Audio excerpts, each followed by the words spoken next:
Hello friends, in this video I will show you how to set ISO A1 paper size in Excel.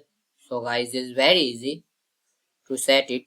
So firstly you need to click here page layout, just click on it. Now click on here size. Now scroll at the last. You see here ISO A1 this paper size. So just click on it to set this paper size.